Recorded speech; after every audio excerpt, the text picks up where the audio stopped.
50 సంవత్సరాలుగా పోలీసు శాఖలో అనేక సేవలందించిన ఈ మహమ్మద్ కాశీం పదవి విరమణ కార్యక్రమం ఘనంగా జరిగింది. రాజేంద్ర నగర్ని రాజ్ బహదూర్ వెంకట్రామరెడ్డి తెలంగాణ పోలీస్ అకాడమీలో నిర్వహించిన రిటైర్మెంట్ కార్యక్రమంలో డీజీపీ అంజనీ కుమార్ పాల్గొన్నారు. మహమ్మద్ కాశీం ఘనంగా సన్మానించారని, ఎస్పీ మహమ్మద్ కాశీం సేవలు మరువలేనివని డీజీపీ అన్నారు. మచ్చలేని అధికారిగా కాశీం ప్రజలకు ఎంతగానో సేవలు చేశారని, ఆయన స్ఫూర్తితో ఎంతో మంది పోలీసు ఆఫీసర్లు అయ్యారని తెలిపారు. ఒక మంచి ఆఫీసర్ రిటైర్మెంట్ బాధాకరంగా ఉందని తెలిపారు. కాశీంకు ఎలాంటి అవసరం ఉన్నా పోలీసులు అందరం అండగా ఉంటామని హామీ ఇచ్చారు.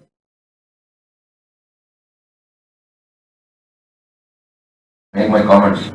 Athletics is very, it's a science. In fact, as Sir was mentioning, deceleration. Whoever reduces the deceleration will win. There are far more better athletes, and our DG sir himself is the best athlete in his school. He won all the.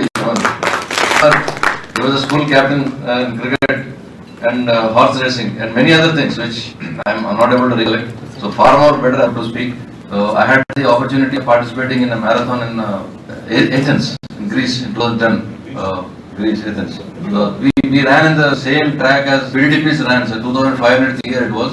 So same track where we started and we ended in the Olympic Stadium in the year 2010. And that was my first event, and after that I kept participating in many.